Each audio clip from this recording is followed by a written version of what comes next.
everyone, welcome to today's tutorial. I want to share, it's not really a tutorial today, but I want to share a little bit of insight of what I just explored recently. And the idea is that some singing concept is not universal across female voice and male voice. Some concept is just not applicable for female, and some concepts is just not applicable for male voice. So let me just share with you a bit further what I mean by this. The last time when I was exploring, and I have that ambition to become a coloratura soprano once upon a time. I want to gain that technique, but then I realized with certain concepts, I couldn't sing the runs if I use that certain concepts. So then I started to drop some of those concepts and I was able to do it. If you are following my page for some time, you know that I am an expert in female voices, treble voices. You know, my entire vocal coaching life since 2016, girls choirs. Even I moved to different schools, still girls choir. My one-on-one student, most of them are female voices, and the age is like across like 5 years old until 93 years old. I can spot the problem very quickly, and I know how to fix it, but not for male voice. And that's why I've been working on my knowledge about male voices. Some concept that I dropped is used to explain the male voice. For example, use the inner mouth and lower the larynx. Sounds familiar, right? In coloratura, when you want to sing fast, if you want to sing runs, it's very difficult. The two main concepts that I want to share with you that I think is not workable for female voices is to lower your larynx and use your inner mouth to sing. Okay, I want to make a disclaimer here. We also need to apply what I'm saying here to different kind of situation, because sometimes some singers, they have the habit of talking too brightly. And then that is how we want to make that sound a little bit darker. But sometimes, you know, we have the singers, they have developed some type of too dark. You know, sometimes they're using their voice like this, or they naturally have very low vocal range. Then we have to make it brighter. So we have to adjust accordingly. But in general, the two concepts that I think is not working for female voice is lower the larynx and also to sing with your inner mouth. Because I used that before while I was a younger singer, and it doesn't work because the sound is not natural. But these two concepts that I think is not natural works for male voices. And another insight that I realized is I always thought it's the best idea for a female students to look for a female teacher, instructor, a coach, because when you demonstrate a head voice and the female singers, they can just imitate directly. But if you use a head voice to show a male student, they are going to go directly into the falsetto, and the sound won't go to a tenor voice, but they will go and produce a counter tenor quality. So that's why I say it's best for a female student to look for a female teacher and a male student look for a male teacher. I got a little bit of breakthrough of what I used to think, what I used to believe, because I realized we can actually imitate male voice. So I'm going to sing two songs. I'm going to perform two arias. One is Ombra my Fu. Another one is the coloratura pieces that I practice. And let's go directly into Ombra my Fu. I'm going to imitate a tenor voice, but of course I'm going to change it to, not change, but I pick a range which is the key of F. This is my vocal color when I lower my larynx and I use the inner mouth. So I got the concept that we don't sing like this. We want to use the inner mouth. So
I'm using my own technique, right? I will come from a more, I don't really think anymore with my technique. I'm going to do another demonstration with my own technique. I don't think anymore because I will be coming from a musical expression point of view to sing. And a few techniques that I always use, we can just refer back to my Panofka vocal technique, swelling, and how we use glottal attack, and how we use the air speed. And always use our ear to listen. Is that sound something we want to create? So it's a bit going beyond the technique. Just now I was still thinking about the technique, right? All right, let's go.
I no longer think about the technique. My technique is actually developed through the years, through Panofka vocalizers. I've practiced for a few books 81, 85, 86, and the fundamental book.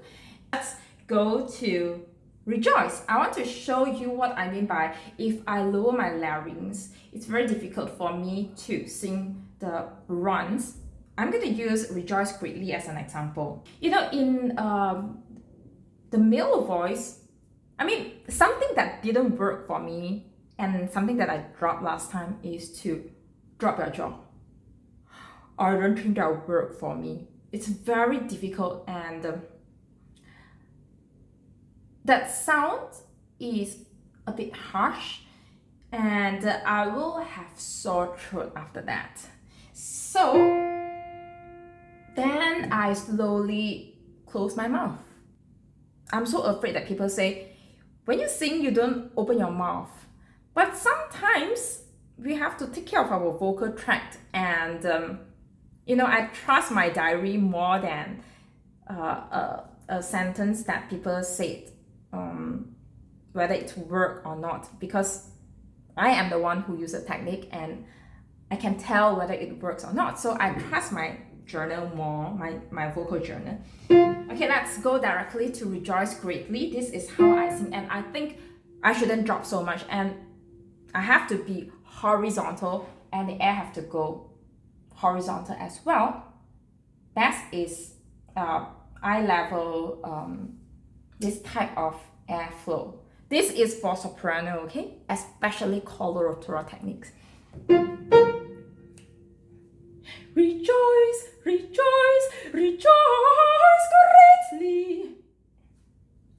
Rejoice, O daughter of Zion. O daughter of Zion, rejoice. So if I lock my voice, lower the larynx, and I just lower the larynx. I don't even lower my jaw. It will be re. So this will be the tone production. Rejoice, rejoice, rejoice greatly. Rejoice, O daughter of Zion. O daughter of Zion, rejoice. Yes, there will be some pulling type of sound, but based on my very personal experience, I think that type of pull, maybe an hour, that stretch is going to make my voice very tired. I would rather use a bit of more natural, natural because I've trained myself to use to it. So to be specific, I would rather use air speed. And trombone, right? The further you go is the higher the pitch is. So for our vocal imagination, I also use the same concept that the higher the pitch is, a bit further you throw the voice. You just imagine the voice to be further, and that is how you hit your higher notes. Because in vocal, we have two types of thoughts. One is, you think vertically. That is how you get a darker tone. But if you think horizontally, it sounds ha.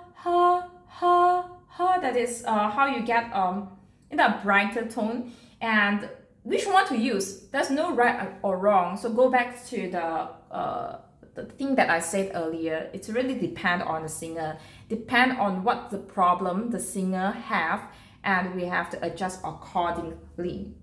Okay, so that is the thing that I want to share with you today. So the conclusion is that I also feel some stabilization if you lower the larynx, and especially this type of lower the jaw, stabilize the larynx type of technique is very, very suitable for lyrical melody, and especially for the lower ranges. And sometimes our pieces, arias, you have a coloratura runs section, and then you have a B section which is more lyrical, and then you come back again to the coloratura part. So you can adjust the technique accordingly. If you are singing the coloratura, then you don't lock your larynx. You just use your airflow type of technique, horizontal technique. But if you have a lower ranges and more lyrical, then you can change the technique. I think it's a mix and match type of thinking, thoughts. As then you have more flexible choices to express the piece with more freedom. So that is the sharing that I want to share it with you. And one last thing is vocal technique language is not universal. This is something that I realized. I hope this is a bit of food of thoughts. That's all I want to share with you. Thank you for watching. No, I really wanted to sing that piece. Oh, so.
And so just now there is a very low note there, not very low, but C. So this is the part that we have to slow down the air speed. So we cannot use the air speed of the top voice. So slow down means Ombra my fool. If we go too fast, it will be Ombra my fool. It's a bit out of control. So it's always adjustment to produce that tone that you want your audience to perceive, to express the mood and the story of the lyrics.